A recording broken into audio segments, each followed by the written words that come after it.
Assalamualaikum class, I am Sir Mohammed Kashif from Hub School System THA campus, and today we are going to start our online lecture number 11. First of all बेटा आपको screen में नजर आ रहा है कि last time हमने पढ़ा था कि उनके फार्मूला हम कैसे बना सकते हैं। तो यहाँ पे सबसे पहले हमारे पास है अल्केन्स। अल्केन्स में all carbon atoms hold the highest allowed amount of hydrogen atom। कि ज्यादा से ज्यादा हाइड्रोजन एटम कार्बन अपने साथ अटैच करना होता है इसमें अल्केन में, और इसका जर्नल फार्मूला बेटा आपको याद रखना चाहिए CnH2n+2।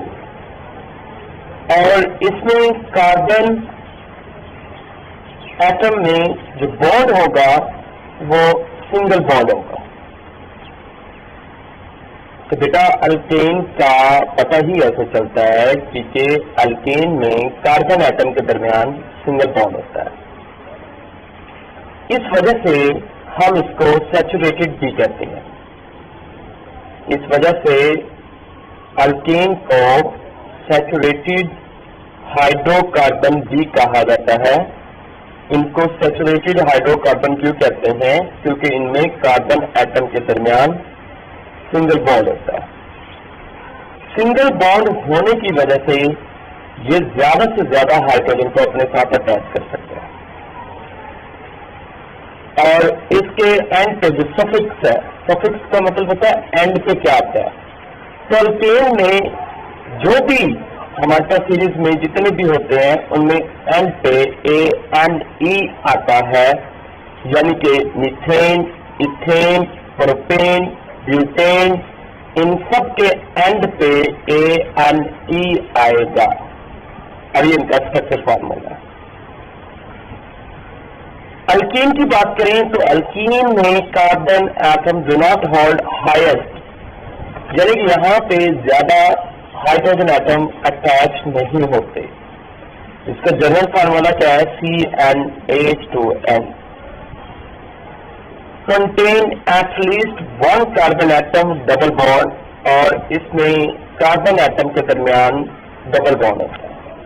यानी कि सब कार्बन एटम के दरमियान डबल बॉन्ड नहीं होगा, कम से कम कोई से दो कार्बन एटम के दरमियान डबल बॉन्ड होगा, इसलिए इनको अनसैचुरेटेड हाइड्रोकार्बन कहते हैं। क्वेश्चन आगे, अनसैचुरेटेड हाइड्रोकार्बन क्या होते हैं? तो आपने कहना है कि जिसमें कार्बन एटम के दरमियान डबल या ट्रिपल बॉन्ड होता है उसको अनसैचुरेटेड कहते हैं। अनसैचुरेटेड की एग्जांपल्स कौन सी है? अल्कीन और अल्काइन। और ये एंड कहाँ किस पे होते हैं? ई एंड ई पे होते हैं, यानी कि इथीन, प्रोपीन, ब्यूटीन, पेंटीन, अपोसोन। ये इनका स्ट्रक्चर फार्मूला है। अल्काइन की बात करें तो ये भी क्या है? अनसैचुरेटेड है, और इनका फार्मूला क्या होता है? CnHn।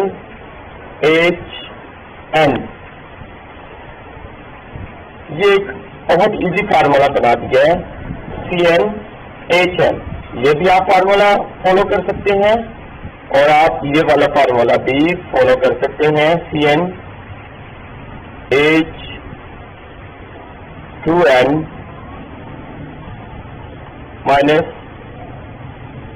-2। आप इसमें से कोई भी फार्मूला फॉलो कर सकते हैं, आंसर विल बी सेम आएंगे। CnHn भी याद कर सकते हैं और CnHn -2 भी याद कर सकते हैं। इसमें कार्बन एटम के दरमियान कौन सा बॉन्ड होगा? ट्रिपल बॉन्ड होगा, लेकिन सब कार्बन एटम के दरमियान नहीं, कोई से दो कार्बन एटम के दरमियान ट्रिपल बॉन्ड होगा। उनकी सफिक्स देख लें कि एंड पे Y एंड E आएगा, और ये इनका स्ट्रक्चर फार्मूला है। सैचुरेशन के लिहाज से देखा जाए अल्केन सैचुरेटेड होते हैं, अल्कीन और अल्काइन अनसैचुरेटेड होते हैं। अगेन इनकी ये जनरल फार्मूला बेटा गिवन है, CnH2n+2 CnH2n और CnH2n-2। आप इसको CnHn भी लिख सकते हैं। आइए बेटा आज हम स्ट्रक्चर फार्मूला को बनाना सीखते हैं। सपोज किया कि आपने स्ट्रक्चर फार्मूला बनाना है, कोई सी एग्जांपल हम ले लेते हैं। हम यहाँ पे एग्जांपल कोड करने लगे हैं स्ट्रक्चर फार्मूला की, हेक्सेन।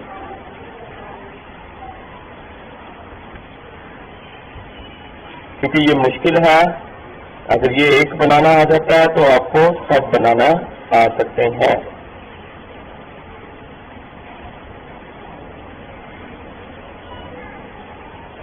हेक्सेन, ये बेटा हेक्सेन लिखा हुआ है, मैं दोबारा से इसको करेक्ट कर देता हूँ।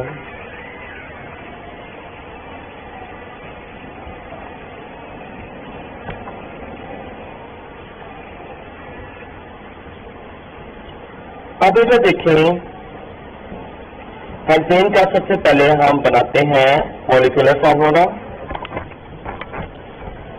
तो मॉलिक्यूलर फार्मूला बनाने में आप सबसे पहले देखेंगे इसका ये जनरल फार्मूला है, CnH2n+2 और हेक्सेन। हेक्सेन को काउंटिंग में देखा जाए तो हेक्सेन का क्या मीन होता है, 6, यानी कि n यहाँ पे क्या है, 6 है, यानी कि n का जो नंबर है वो हमारे पास 6 है। तो आप पुट करें बेटा, n की जगह 6 पुट करें। मुझे कैसे पता चला 6 मैंने पुट करना है, क्योंकि हेक्सेन का मतलब क्या होता है, 6। ये देखिए H2n, n की जगह 6 होगा, तो 6 जब 2 से मल्टीप्लाई होगा तो क्या हो जाएगा, 12, और ये 12 और +2, आगे +2 भी है ना, तो 12 और +2 कितना हो जाएगा, 14। ये हमारे पास क्या बन गया, मॉलिक्यूलर फार्मूला बन गया C6H14। मॉलिक्यूलर फार्मूला क्या बताता है, ये हमें एक्चुअल नंबर ऑफ आइटम्स बताता है कि हेक्सेन के अंदर एक्चुअल नंबर ऑफ आइटम कितने होते हैं। एक्चुअल मीन होता है रियल में, एक्चुअल नंबर ऑफ आइटम हमारे पास कितने हैं हेक्सेन में, तो वो हमारे पास है C6, यानी कि कार्बन के 6 एटम्स हैं और हाइड्रोजन के 14 एटम्स हैं। अब बनाते हैं इसका नेक्स्ट जो है स्ट्रक्चर फार्मूला। स्ट्रक्चर फार्मूला बनाते हुए हम क्या करेंगे, अब इसमें सबसे पहले देखेंगे कि इसमें कार्बन कितनी है, 6 है, तो 6 कार्बन अरेंज कर देंगे सिंगल बॉन्ड के साथ। क्योंकि सिंगल बॉन्ड क्यों है, क्योंकि अल्केन में सिंगल बॉन्ड होता है। 1 कार्बन 2 3 4 5 एंड ये 6। राजू बेटा, तो 6 कार्बन आइटम हमने अरेंज कर दिए, लाइन में भी कर सकते हैं, ब्रांच भी बना सकते हैं, अप टू यू बेटा। अब देखें, हर कार्बन की वैलेंसी का पता होना जरूरी है। कार्बन की वैलेंसी जो होती है, कार्बन की जो वैलेंसी होती है वो 4 होती है। इसका मतलब कि कार्बन मैक्सिमम 4 बॉन्ड बना सकता है एक टाइम पर, क्योंकि जितनी किसी की वैलेंसी होती है वो एटम उतने ही नंबर ऑफ बॉन्ड बना सकता है। तो कार्बन की वैलेंसी 4 होती है। अब हमें वैलेंसी का कैसे पता चलता है, किसी भी शेल के, किसी भी एटम के आखिरी शेल में जो नंबर ऑफ इलेक्ट्रॉन्स होते हैं वही उसकी वैलेंसी होती है। तो कार्बन के लास्ट शेल में 4 इलेक्ट्रॉन्स होते हैं, तो इसकी वैलेंसी भी 4 होती है। तो लिहाजा ये 4 मैक्सिमम बॉन्ड बना सकता है। लेकिन यहाँ पे अल्केन में आपने सिंगल बॉन्ड ही बनाना है, तो आप इसलिए 4 सिंगल बॉन्ड बना के दिखाएं। अब कार्बन का एक बॉन्ड पहले से बन चुका है, यहाँ पे ये दूसरा बॉन्ड हो जाएगा, ये तीसरा हो जाएगा और ये क्या हो जाएगा, 4th हो जाएगा। इस तरह से इस कार्बन एटम के 4 बॉन्ड कंप्लीट हो जाएंगे। और ये बॉन्ड किसके साथ बनेंगे? हाइड्रोजन के साथ, क्योंकि फार्मूले में आप देख सकते हैं कि हाइड्रोजन ही है, तो आप हाइड्रोजन के साथ बना देंगे। यानी कि एक हाइड्रोजन के आखिरी शेल में एक इलेक्ट्रॉन होता है, इस वजह से हाइड्रोजन सिर्फ सिंगल बॉन्ड बना सकता है, वो डबल बॉन्ड नहीं बना सकता। ये सिंगल बॉन्ड 3 हाइड्रोजन बना लेगा। इस तरह इस कार्बन के 4 बॉन्ड कंप्लीट हो जाएंगे। नेक्स्ट कार्बन के देखें तो नेक्स्ट ये जो कार्बन है जिसको मैं नीचे से अंडरलाइन कर रहा हूँ, इसका एक तो ये वाला बॉन्ड है और एक ये वाला बॉन्ड है, इट मीन इसके 2 बॉन्ड है। बॉन्ड शेप से ये मुराद होता है कि वो पीछे वाले कार्बन का भी बॉन्ड है और वो आगे वाले कार्बन का भी बॉन्ड है। तो इसके 2 कार्बन बॉन्ड बन चुके हैं। तो पीछे कितने रह चुके हैं? 4 करने के लिए 2 रह चुके हैं। तो हम अप एंड डाउन 2 बना देंगे, यानी कि एक हाइड्रोजन ऊपर आ जाएगा और एक हाइड्रोजन क्या आ जाएगा? नीचे आ जाएगा, और इसके भी 4 कंप्लीट हो जाएंगे। इस तरह इसके 4 कंप्लीट करने के लिए हम, क्योंकि इसके 2 बॉन्ड ऑलरेडी, एक ये पीछे वाला भी है और एक इसका ये वाला भी, क्योंकि शेयर का ये मतलब होता है कि इस बॉन्ड पे इस कार्बन का भी हिस्सा है और इसी बॉन्ड पे इस कार्बन का भी हिस्सा है, यानी कि ये बॉन्ड मुश्तरका बॉन्ड है, शेयर बॉन्ड है ये दोनों कार्बन का। तो इसलिए 2 इस कार्बन के, एक ये वाला बॉन्ड एक ये वाला बॉन्ड, 2 तो हो चुके थे, तीसरा वो ऊपर वाला और 4th आपका नीचे वाला हो जाएगा। बेटा आपने सिर्फ वैलेंसी को देखना है कि कार्बन की वैलेंसी पूरी होनी चाहिए। 4 बॉन्ड कंप्लीट आपके बनने चाहिए बेटा। अगर 4 बॉन्ड आपके कंप्लीट नहीं बनेंगे तो फार्मूला आपका क्या हो जाएगा? गलत हो जाएगा। तो बेटा इसलिए इस तरीके से आप इसमें थोड़ा होशियार रहिएगा कि आपने 4 बॉन्ड क्या करने हैं? कंप्लीट करने हैं। अब देख लें बेटा, यहाँ पे भी 2 कार्बन आ चुके हैं, इसके भी 4 बॉन्ड कंप्लीट हो चुके हैं। अब इस कार्बन का सिर्फ 1 बॉन्ड था, तो इसके 4 बॉन्ड करने के लिए 3 बॉन्ड और बनाना पड़ेंगे। तो हमारे पास ये आ जाएगा, इधर भी हाइड्रोजन, इधर भी हाइड्रोजन एक आ जाएगा और यहाँ पे भी एक हाइड्रोजन आ जाएगा, जिससे इस कार्बन की भी 4 वैलेंसी पूरी हो जाएगी। अब बेटा जब आप वैलेंसी पूरी करके स्ट्रक्चर फार्मूला बना लेते हैं तो फिर आपने चेक करना होता है कि आपका क्या ये फार्मूला करेक्ट है या करेक्ट नहीं है। उसको चेक करने के लिए बेटा आप क्या करेंगे? हाइड्रोजन एटम्स को काउंट करेंगे। मॉलिक्यूलर फार्मूले में हाइड्रोजन एटम कितने थे? 14 थे, तो यहाँ पे भी 14 होने चाहिए।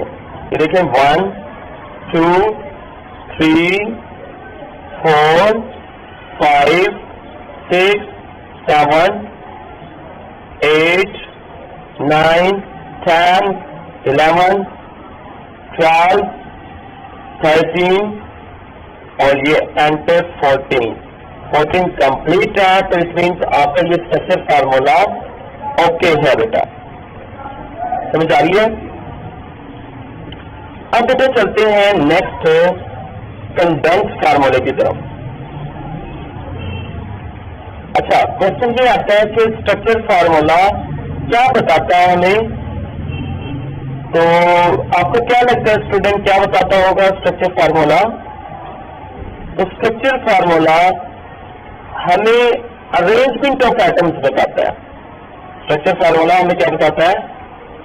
अरेंजमेंट ऑफ एटम बताता है कि एटम को फार्मूले में कैसे अरेंज किया गया है। यहाँ पे देखें आपको अरेंजमेंट नजर आ रही है ना, एक कि कैसे कैसे अरेंज किया गया है।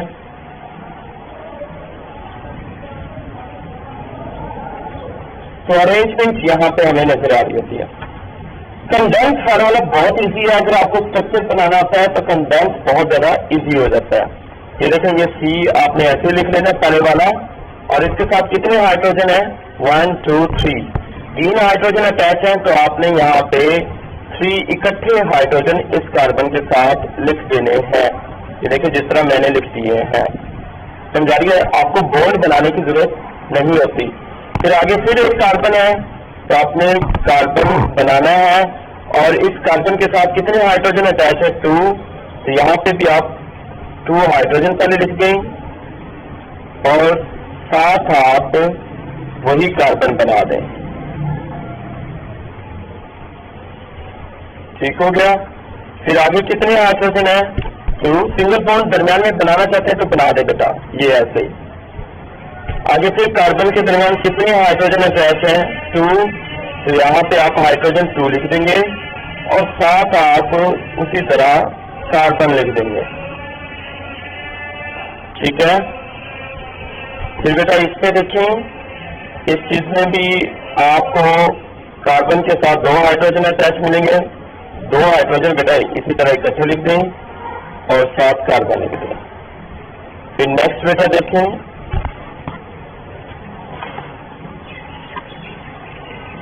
इधर हाइड्रोजन लिख दिया है। नेक्स्ट फिर क्या हो जाएगा बेटा? CH2 हो जाएगा।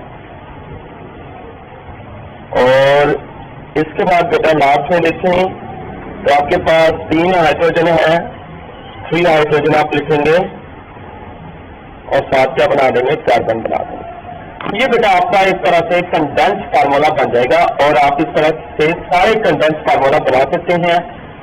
ये कोई मुश्किल नहीं है, बहुत आसान है, आप इस तरह से इजीली बना सकते हैं। इसके बाद लास्ट में आ जाता है dot and cross formula.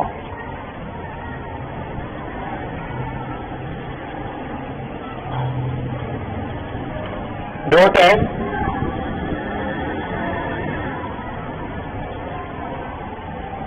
Cross formula.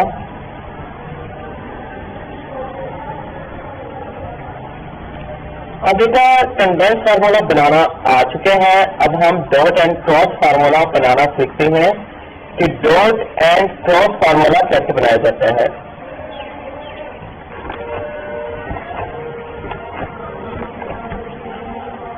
अगर बेटा आपको ये स्ट्रक्चर फार्मूला आता है तो डॉट एंड क्रॉस की कोई मुश्किल नहीं है, ये वही स्ट्रक्चर फार्मूला है जिसको लास्ट में मैंने बनाया है और इसी को अब हम डॉट एंड क्रॉस बनाने लगे हैं। तो डॉट एंड क्रॉस का क्या मतलब होगा कि इलेक्ट्रॉन्स को आपने रिप्रेजेंट करना है जो आखिरी शेल में होते हैं। तो इसमें 2 एटम्स हैं, एक कार्बन है और एक हाइड्रोजन एटम है। तो आप किसी के भी यानी कि हाइड्रोजन के या तो इलेक्ट्रॉन डॉट में ले सकते हैं और कार्बन के क्रॉस में ले सकते हैं, या आप कार्बन के डॉट में ले सकते हैं और हाइड्रोजन के आप क्रॉस में ले सकते हैं। तो मैं डॉट में ले लेता हूँ कार्बन के, ये एक इलेक्ट्रॉन, ये सेकेंड, ये थर्ड और ये फोर्थ, क्योंकि कार्बन के आखिरी शेल में 4 इलेक्ट्रॉन्स होते हैं। इसके भी आप इस तरह पूरे करेंगे,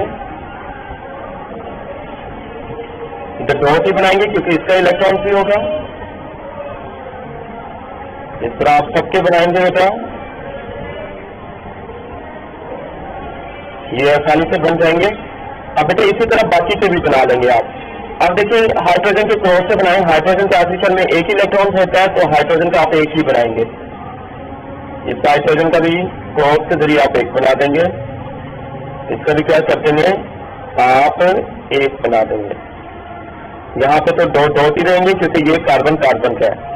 ये हाइड्रोजन आ गया तो यहाँ पे क्रॉस बनाएंगे, ये हाइड्रोजन है क्रॉस बनाएंगे, ये हाइड्रोजन है क्रॉस बनाएंगे, ये हाइड्रोजन है क्रॉस बना देंगे। तो बस बेटा ये सब के इस तरह से बना के लिखने को हम डॉट एंड क्रॉस फार्मूला कहते हैं, क्योंकि इसमें हमें पता चल जाता है कि एक एक इलेक्ट्रॉन शेयर हो रहा है। क्योंकि यहाँ पे देखिए कार्बन का एक एक इलेक्ट्रॉन ये शेयर हो रहा है, कार्बन और हाइड्रोजन का यहाँ पे भी एक एक इलेक्ट्रॉन शेयर हो रहा है, यहाँ पे कार्बन का एक एक इलेक्ट्रॉन शेयर हो रहा है। तो इसलिए यहाँ जहाँ पे एक एक इलेक्ट्रॉन शेयर है तो वहां पे सिंगल बॉन्ड बन जाते हैं। तो आप जब स्ट्रक्चर फार्मूला बना रहे होते हैं तो इन्हीं जो एक एक इलेक्ट्रॉन शेयर हुए इनको आप सिंगल बॉन्ड से रिप्रेजेंट कर रहे होते हैं, तो वो स्ट्रक्चर हो जाता है। तो जहाँ पे डॉट एंड क्रॉस बाहर कर देंगे तो वो आपका क्या हो जाएगा, डॉट एंड क्रॉस फार्मूला हो जाएगा। तो बेटा ये सब के आपके डॉट एंड क्रॉस फार्मूला बन चुके हैं। कोई क्वेश्चन होता है बेटा लाजमी बताइएगा आप।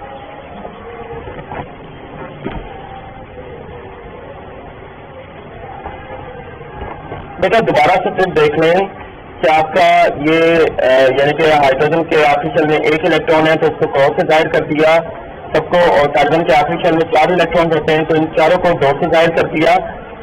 देख रहे हैं आप, तो आप फिर ये इस तरह से ऊपर ये गोल दायरा नहीं बनाएंगे, सिर्फ आपको रिप्रेजेंट करेंगे बेटा क्योंकि मैंने बहुत सारा आपको बताने के लिए ये वो बनाया है कि एक डॉट एंड क्रॉस यानी कि एक एक इलेक्ट्रॉन शेयर होने से सिंगल बॉन्ड बन जाता है, इसलिए आप स्ट्रक्चर फार्मूला बना रहे होते हैं। इसी तरह आप बेटा इन सब के भी एक एक डॉट और क्रॉस बना देंगे। डॉट क्रॉस आपकी अपनी मर्जी होती है, जिसके चाहे डॉट बना लें, जिसके चाहे क्रॉस बना दें। अच्छा बेटा यहाँ पे देखें, अब हम बनाने लगे हैं हेक्सेन का, तो यहाँ पे क्या आ जाएगा बेटा, ई आ जाएगा। तो आपने चेक अच्छे तरीके से कर लेना है कि अगर आखिर में ई आ रहा है तो ये हेक्सेन है, ये हेक्सेन नहीं है। तो हेक्सेन से भी क्या मुराद होता है कि इसमें भी कार्बन एटम कितने होने चाहिए, 6 होने चाहिए, लेकिन कोई से 2 कार्बन एटम के दरमियान डबल बॉन्ड एग्जिस्ट करना चाहिए। ये बेटा इसकी निशानी है, आप यहाँ पे देख लें, इसका जनरल फार्मूला CnH2n, n की जगह क्या आ जाएगा 6C6 और 2n, n की जगह फिर 6 to the 12, तो ये इस तरह से बन जाएगा इसका मॉलिक्यूलर फार्मूला C6H12। अब कोई से भी कार्बन एटम के दरमियान क्या बॉन्ड बनाना, डबल, कोई से भी, यानी कि इसमें 6 कार्बन एटम है तो 6 में से सबके साथ डबल नहीं आएगा, किसी एक के साथ डबल आएगा बेटा, ये याद रखिएगा। तो मैं यहाँ पे पहले से ही बना देता हूँ डबल, यानी कि यहाँ पे 2 कार्बन एटम के दरमियान डबल बॉन्ड बना दिया, समझा रही है ना, ताकि ये क्या बन जाए, हेक्सेन बन जाए। तो मैं कार्बन और हाइड्रोजन के दरमियान डबल नहीं बना सकता, क्योंकि डबल बॉन्ड कब बनता है, जब 2 इलेक्ट्रॉन शेयर होते हैं। तो हाइड्रोजन के पास में होता ही 1 इलेक्ट्रॉन है, इसलिए यहाँ पे हाइड्रोजन कभी भी डबल बॉन्ड कार्बन के साथ या किसी के साथ भी नहीं बना सकता, समझा रही है बेटा। तो इस वजह से इसी में मीथेन भी एग्जिस्ट नहीं करता, मीथेन एग्जिस्ट नहीं करते, क्योंकि मीथेन में एक कार्बन होता है, हाइड्रोजन 4 होते हैं, तो वो 4 में किसी हाइड्रोजन के साथ भी डबल बॉन्ड कर ही नहीं सकता। इसलिए जो अल्कीन ग्रुप है वो आपका इथेन से स्टार्ट होता है, समझा बेटा। डबल बॉन्ड बना दिया तो यहाँ पे एक हाइड्रोजन अब नहीं होना चाहिए, क्योंकि कार्बन की 4 वैलेंसी पूरी करे ना, 2 इधर होगी, तो 3 4 5 इस तरीके से 5 कार्बन की वैलेंसी हो रही है। तो इस वैलेंसी को आप कम करेंगे तो यानी कि ये एक हाइड्रोजन यहाँ पे नहीं होना चाहिए स्ट्रक्चर फार्मूले में, बाकी हाइड्रोजन आप रहने दें, समझा रही बेटा। तो इस तरह से कार्बन की 4 वैलेंसी पूरी हो जाएंगी। जस्ट कार्बन के साथ क्या आएंगे, ये सिंगल बॉन्ड के 2 हाइड्रोजन आ जाएंगे, बाकी उसी तरह सिंगल बॉन्ड रहेगा। इस कार्बन की भी 4 वैलेंसी पूरी करें तो इसके 2 ये वाले बॉन्ड है पीछे वाले, क्योंकि शेयर हो रहे हैं, 2 3 4 और ये 5 हो रहे हैं, तो इसलिए यहाँ पे इस हाइड्रोजन को भी क्या करना पड़ेगा, हमें खत्म करना पड़ेगा, क्योंकि ये हाइड्रोजन हमें यहाँ पे नहीं चाहिए, क्योंकि कार्बन की वैलेंसी 5 होती जा रही है। तो इस तरह से ये यहाँ से ये भी क्या हो जाएगा, खत्म हो जाएगा बेटा। तो यहाँ पे इस कार्बन की भी 4 वैलेंसी क्या हो चुकी है, पूरी हो चुकी है। इस कार्बन की भी 4 वैलेंसी पूरी हो चुकी है, क्योंकि आगे सिंगल बॉन्ड रहेंगे। तो देख लें बेटा, 1 2 3 4 पूरी, इसके साथ भी इसी तरह 4 पूरी हो जाएंगी, इसके साथ भी 4 पूरी हो जाएंगी, और एंड पे ये भी 4 पूरे हो जाएंगे। अब आपने देखना है कि आपका स्ट्रक्चर फार्मूला गलत नहीं बन गया, तो हाइड्रोजन की तादाद गिने, 1 2 3 4 5 6 7 8 9 10 11 12, तो ये 12 आपके हाइड्रोजन पूरे हैं। तो आप बेटा ये इट मीन आपका फार्मूला ठीक है। अब कंडेंस में CH2 आ रहा है बेटा, यहाँ पे H कितने 2 है, तो यहाँ पे 3 की बजाय कितने लिख देंगे, 2 लिख देंगे ऐसे। और यहाँ पे क्या आ जाएगा, डबल बॉन्ड बनाना चाहते हैं तो ठीक है, नहीं बनाना चाहते तो इट्स अप टू यू। यहाँ पे इस कार्बन के साथ कितने हाइड्रोजन अटैच है, ओनली 1 हाइड्रोजन अटैच है, तो आप 2 की बजाय क्या कर देंगे, इसको 1 कर देंगे, ठीक है। तो बाकी फार्मूले में वो ठीक है, उसी तरह पता रहेगी, और इस तरह ही आपका क्या हो जाएगा, कंडेंस फार्मूला बन जाएगा। डॉट एंड क्रॉस में क्या करेंगे, तो यहाँ पे डबल वो बना देंगे, ये डबल डॉट बना देंगे, ताकि पता चले कि यहाँ पे 2 इलेक्ट्रॉन शेयर हुए हैं कार्बन के डॉट के जरिए बना रहे हैं। तो इसका यहाँ पे कार्बन सिंगल बॉन्ड ही लेंगे, क्योंकि हाइड्रोजन के साथ उसका क्या होगा, सिंगल बॉन्ड होगा यहाँ पे क्रॉस के जरिए। इस तरह बेटा आपका स्ट्रक्चर फार्मूला बन जाएगा। इसी तरह बेटा अल्काइंस ग्रुप में क्या करना होगा कि यहाँ पे किसी भी कार्बन एटम के दरमियान ट्रिपल बॉन्ड बना देना है, 4 वैलेंसी उसकी ट्रिपल बॉन्ड के साथ पूरी करनी है, और बाकी उसी तरीके से रहेगा। होप्स हो कि बेटा आपको अच्छी खासी समझ आती होगी। एंड फिर अल्लाह हाफिज बेटा।